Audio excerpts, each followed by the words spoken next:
Good morning, guys, and welcome to Morning Gospel Fuel with Mr. G. Welcome to another work week from home for a lot of us.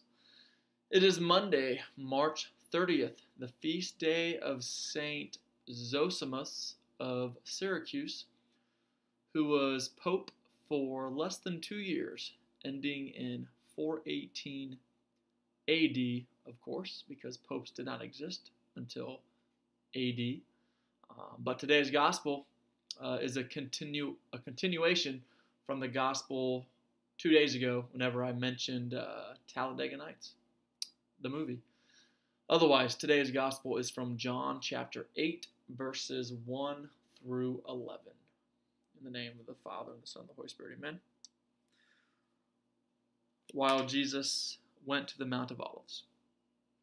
But early in the morning he arrived again in the temple area, and all the people started coming to him, and he sat down and taught them. Then the scribes and the Pharisees brought a woman who had been caught in adultery, and made her stand in the middle. They said to him, "Teacher, this woman was caught in the very act of committing adultery. Now in the law Moses commanded us to stone such women. So what do you say?" They said this to test him, so that they could have some charge to bring against him.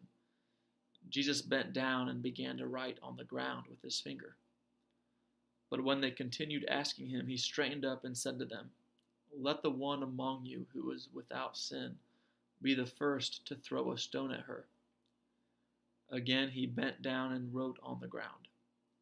And in response they went away one by one, beginning with the elders. So he was left alone with the woman before him. Then Jesus straightened up and said to her, "Woman, where are they? Has no one condemned you?" She replied, "No one, sir." Then Jesus said, "Neither do I condemn you. Go, and from now on do not sin anymore." All right. So we've got the encounter of this woman who had committed adultery that the scribes and Pharisees brought to Jesus. And whenever I envision this scene,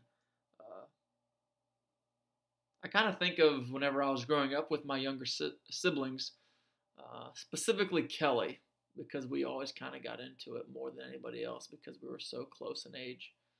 But I envision, because what these scribes and Pharisees were doing is they were tattling, much like me and my sister did a lot. We tattled.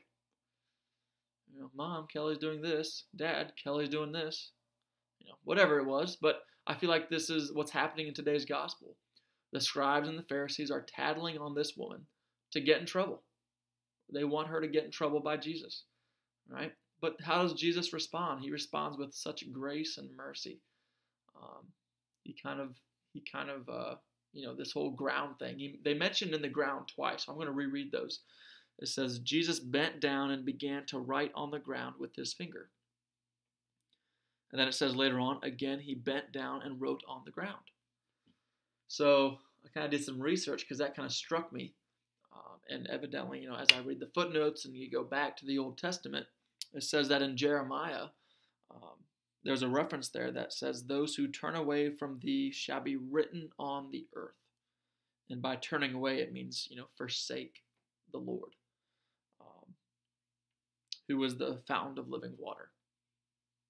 So the fact that Jesus put his finger on the ground and started writing on the ground in the sand and whatever else, that was his way of indirectly turning the cards over and directing the attention to themselves. Virtually saying, why are you concerned with this woman whenever you should be concerned with your own self and your own worthiness? And then so that, Jesus did that,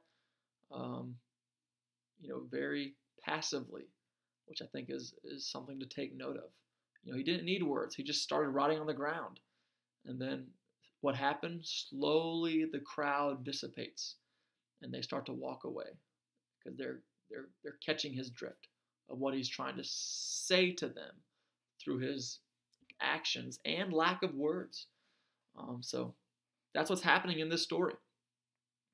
And then, Jesus, of course, does not condemn the woman and tells her to not to sin anymore. Simply put. So that's the explanation of the gospel today. So the challenge with that is going to be, before you attack somebody else for their wrongdoings, through your judgments, through your words, through your actions, make sure you go step in front of the mirror and evaluate yourself. So there we go. That's the gospel for this Monday of March 30th. Have a good one, guys. God bless as always, and have a great week. You're doing well. Keep it up with this whole quarantine thing. You do you, and we'll be good. Amen. In the Father, Son, Holy Spirit. Amen.